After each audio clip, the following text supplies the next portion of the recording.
Welcome to NFL Nexus. All right, let's get right into it. Today, we're diving deep into one of the most confusing, most perplexing quarterback situations in the NFL right now, the Anthony Richardson Conundrum. It's a story that has everything: incredible promise, just brutal setbacks, and a huge franchise-altering decision that has finally come to a head. You really have to remember the vibe in Indy back then. Ever since Andrew Luck just suddenly retired in 2019, the Colts were completely stuck on this miserable quarterback carousel. I mean, they tried everything, right? You had the old veteran in Phillip Rivers, the reclamation project with Carson Wentz, the one-year rental with Matt Ryan. Nothing worked. So when they drafted Anthony Richardson, this wasn't just another pick. No way. This was a massive shift in philosophy. This was supposed to be the guy who would finally stop the spinning and define the next 10 years of Colts football. And yet, here we are. Just 3 short years after that huge investment, the talk in Indianapolis isn't about playoff rounds or big contract extensions. Nope. It's about finding a brand new home for the guy who was supposed to be their savior. The writing is all over the wall, and every sign is pointing to the Colts getting ready to move on. That dream, it seems, has gone completely sour. So that's the big question, isn't it? That's what this whole explainer is about. How did we get to this point? How does a player with a ceiling so high you could barely see it find himself on the trade block before his rookie deal is even up?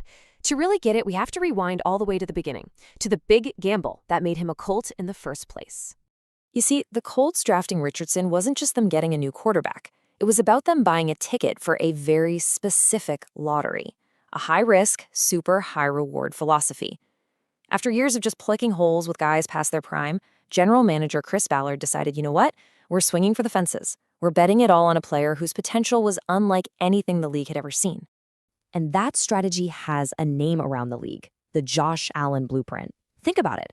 The Buffalo Bills took this massive chance on Josh Allen, this raw kid from Wyoming with a cannon for an arm and insane athleticism, but real questions about his accuracy. Their bet was simple. You can't teach those God-given physical traits, but you can coach up the mechanics. For the Bills, man, it paid off big time. So the Colts looked at Anthony Richardson with his limited experience but just otherworldly gifts and thought, this is it. This is our Josh Allen. And when I say otherworldly gifts, that is not an exaggeration. Look at that number on the screen. 10.00. That is a perfect score on the relative athletic score scale, which compares a player's combine numbers to, well, everyone who's ever played their position. Richardson wasn't just athletic for a quarterback. He was the single most athletic quarterback prospect to ever be measured. We're talking 6'4", 244 pounds, with 4.4 speed, a literal nightmare for defenses. This perfect 10, this was the entire foundation of the Colts gamble. And for a little while, early on, it looked like that massive gamble was about to pay off. In his very brief rookie season, the flashes were absolutely electric. He immediately sets an NFL record, scoring a rushing touchdown in each of his first 3 games. We saw that cannon arm on full display, and his ability to just manipulate defenders down in the red zone was something special. He created problems that defenses they had no answer for. In those moments, you saw exactly what the Colts front office was dreaming about. But promise is one thing and reality is another. And the reality of Anthony Richardson's career started to set in with a kind of brutal efficiency. The very things that made him so special, his huge frame, his physical running style, they quickly became his biggest weaknesses. The conversation just totally shifted from his limitless potential to 2 really damaging questions. Can this guy stay on the field? And can he even perform when he is? This slide right here, this tells a huge part of the story. The injury history is just relentless. It started from his very first game. Week 1, rookie year, an ankle injury. Week 2, a concussion. And then in week 5, the big one, that sprained AC joint in his throwing shoulder that just wiped out his entire rookie season. And the pattern just kept going into 2024 with a hip injury, back spasms, even in the 2025 preseason, a dislocated pinky. This constant, never-ending stream of injuries created what people in the league call a fragility narrative. It wasn't just that he was getting hurt, it was that he couldn't get the one thing a raw prospect needs most: reps. He couldn't build any rhythm, he couldn't develop any consistency, because he could never ever stay on the field long enough to do it. And all that missed time had a devastating effect on his play. I mean, let's just look at this table for a second, because the numbers are staggering. His rookie year, even though it was short, it showed promise. Almost 60% completion, more touchdowns than interceptions. But in year 2, The bottom completely fell out. His completion percentage crashed to 47.7%. That number is so low, it was the worst for any qualified starter in over a decade. His decision-making got worse, with 8 touchdowns to 12 interceptions. This wasn't just a sophomore slump. This was a complete statistical collapse. And then came what felt like the breaking point. Week 8, 2024, game against the Texans, the offense is sputtering, and Richardson voluntarily takes himself out of the game for a play. And he tells the media afterward, "I needed a breather." That moment was just ripped apart by analysts and former players. Fair or not, it became the symbol of a perceived lack of competitive fire, and it was a huge blow to his reputation in the building. Not long after that, coach Shane Steichen made a tough call. He benched Richardson for the veteran Joe Flacco. For the first time, the team chose stability over development. But really, this slide right here gets to the absolute heart of the problem. When you boil everything down, this is the number that matters most. In his first 3 seasons in the league, Anthony Richardson played in just 17 games. He missed 28 because he was hurt. He was unavailable way more often than he was available. And for a team that spent the 4th overall pick on you, that just can't happen. The old saying is true, right? The best ability is availability, and Richardson just didn't have it.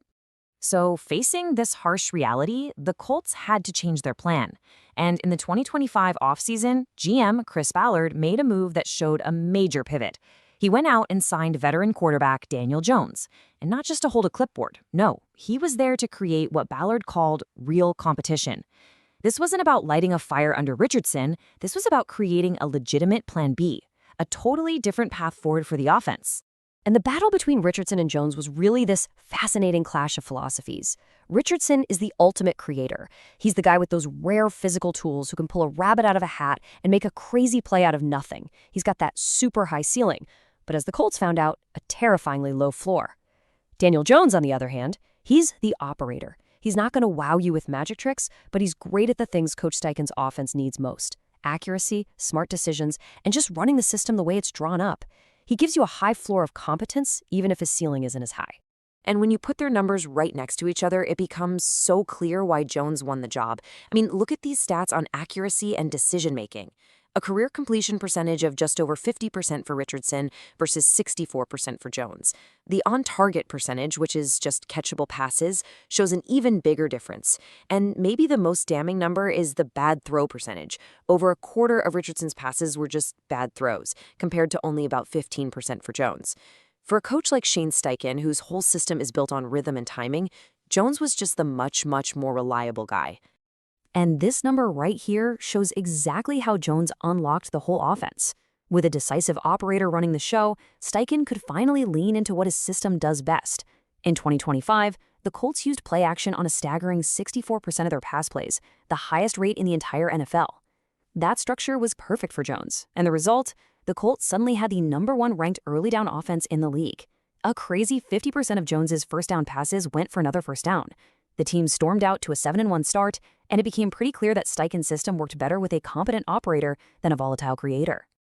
Okay, so before we get to the final, absolutely catastrophic chapter of this whole saga, I want to take a quick moment and just say thank you for watching. We put a ton of time and effort into these explainers, and if you want to help support the channel, a great way to do that is by purchasing our coloring books. They're perfect for kids, grandkids, even adults. You can find them using the link down in the description or just by scanning the QR code on your screen right now. Your support really does help us keep making content just like this, and we truly appreciate it. All right, back to it. The Colts were 7-1, Daniel Jones was looking like a new man, and it seemed like they had finally found their answer at quarterback. But this is the Indianapolis Colts we're talking about, and a series of just disastrous, almost unbelievable events would not only wreck their season, but would also seal Anthony Richardson's fate with the team for good.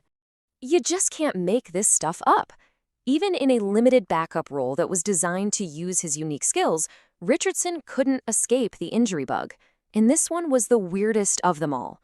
Before a Week 6 game, during warm-ups, a resistance band snapped and hit him right in the face, fracturing his orbital bone. The injury was serious, causing long-term vision problems that landed him on injured reserve for the rest of the year. And just like that, the Colts' high-upside insurance policy was gone.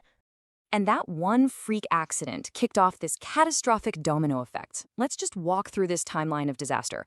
First, because they thought they were a real contender, the Colts went all in at the trade deadline, sending their next 2 first-round picks to the Jets for star cornerback Sauce Gardner.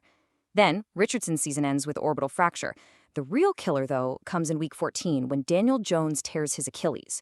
With no one left, the Colts had to convince a 44-year-old Phillip Rivers to come out of retirement. The result was a total, complete collapse. The team went from a dominant 7-1 to finishing 8-9, missing the playoffs and leaving the whole franchise in just shambles. Which brings us to the 2026 offseason and the absolute mess they have to clean up after that collapse. The team is now looking at a future with no top draft picks and some really tough financial calls to make. The front office has to figure out how to put the pieces back together, and solving this Anthony Richardson conundrum is right at the top of their to-do list. See, the problem is that Sauce Gardner trade created a huge financial bottleneck. Without cheap rookie contracts from first-round picks for the next 2 years, the Colts have to pay big money to keep their veteran core. Michael Pittman Jr. has a massive $29 million cap hit. Both Daniel Jones and their deep threat, Alec Pierce, are free agents they have to re-sign. In this kind of environment, every single dollar counts. And Anthony Richardson, with his $10.8 million cap hit for a player who can't stay on the field and doesn't really fit what they do anymore, he suddenly becomes a luxury they can't afford. Trading him isn't just an idea, it's basically a financial necessity. So where could he end up? Well, a few logical places come to mind. The Los Angeles Rams are a popular guess. He could sit for a year behind Matthew Stafford and learn from an offensive genius in Sean McVay. The Minnesota Vikings are another one because their coach Kevin O'Connell was apparently a huge fan of Richardson during the draft. And then you have teams like the Miami Dolphins, who are hitting the reset button and could take a cheap, high-upside swing on his talent. For a team trading for him, he's a low-cost lottery ticket because they'd only have to pay his base salary, not the full cap hit. And so we're left with this one question, the one that's going to define Anthony Richardson's entire legacy. Is he destined to be a cautionary tale? A warning to future GMs about the dangers of falling in love with athletic traits over proven skill and durability? Or is there still a path forward?